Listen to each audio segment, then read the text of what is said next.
Soyez les bienvenus notre paroisse invisible, traçons sur nous le signe de la croix, car c'est Dieu qui nous rassemble, au nom du Père, du Fils et du Saint-Esprit. Amen. Prions pour nos frères et sœurs malades.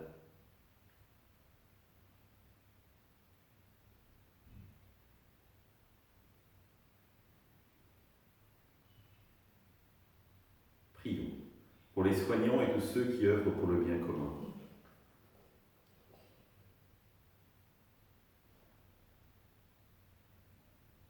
Prions pour tous ceux qui sont en angoisse, la solitude, que l'Esprit Saint vienne les visiter.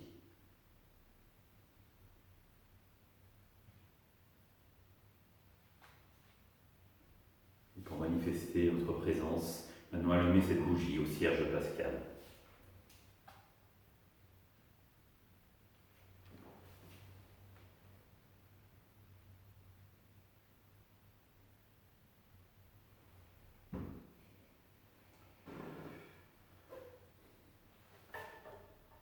Dans l'évangile de Jean,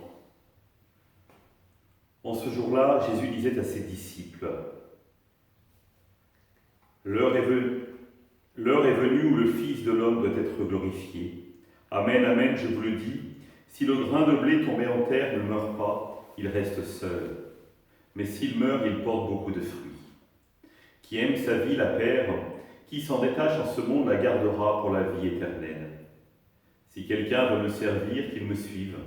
Et là où moi je suis, là aussi sera mon serviteur. Si quelqu'un me sert, mon Père l'honorera. » Acclamons la parole de Dieu. Louange à toi, Seigneur Jésus.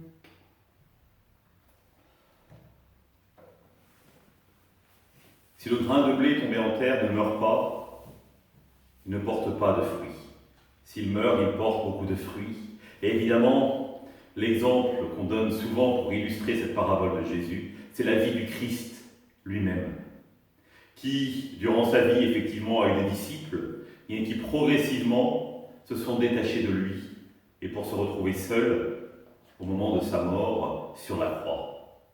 En revanche, une fois sa mort et sa résurrection vécue, quel succès, on pourrait dire quel triomphe de voir ces milliards et milliards de personnes qui, depuis 2000 ans, sont devenues chrétiennes et marchent à la suite du Christ et vivent de lui.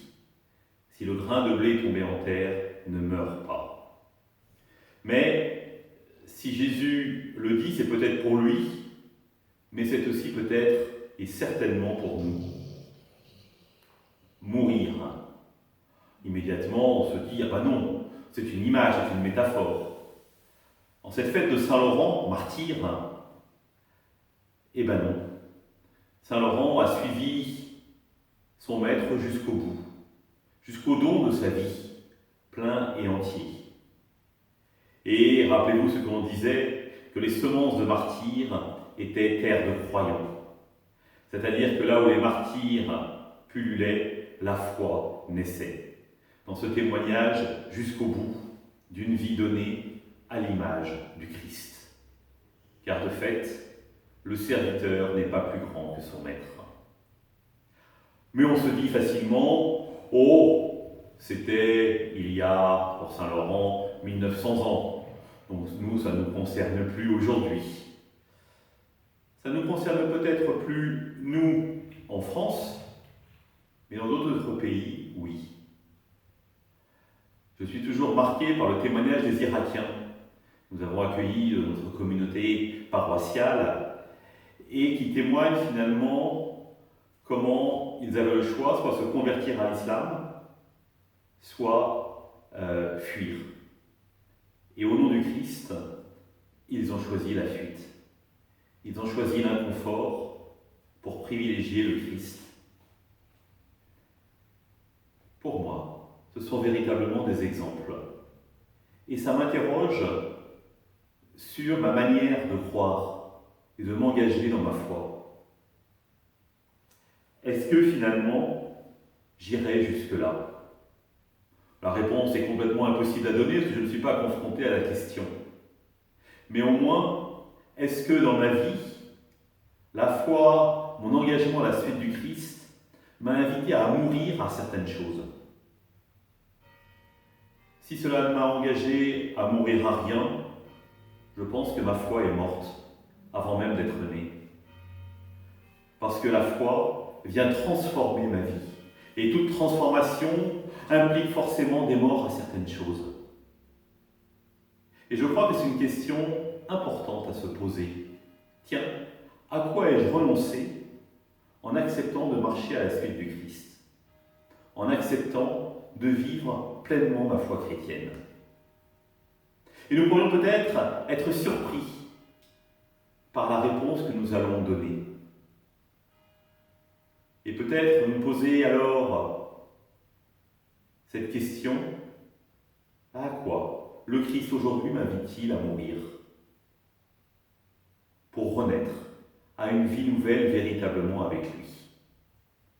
Ce n'est pas forcément un chemin de facilité, mais c'est un chemin de vie, parce que Dieu veut notre bonheur. Et nous pouvons être sûrs finalement que si nous suivons l'exemple du Christ, nous découvrirons le bonheur en Dieu. Nous répondrons à l'appel que nous avons eu le jour de notre baptême, qui nous entraîne dans cette dynamique de la vie, de cette relation d'amour avec Dieu et avec les autres. Et cela change tout.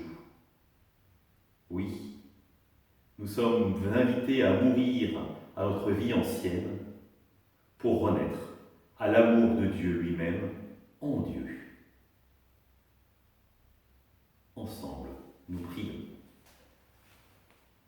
Notre Père, qui es aux cieux, que ton nom soit sanctifié, que ton règne vienne, que ta volonté soit faite sur la terre comme au ciel. Donne-nous aujourd'hui notre pain de ce jour. Pardonne-nous nos offenses, comme nous pardonnons aussi à ceux qui nous ont offensés. Et ne nous laisse pas entrer en tentation, mais délivre-nous du mal. Amen. Et que le Seigneur nous bénisse, qu'il nous accompagne notre journée, nous garde dans la paix. Au nom du Père, du Fils et du Saint-Esprit. Amen. À demain.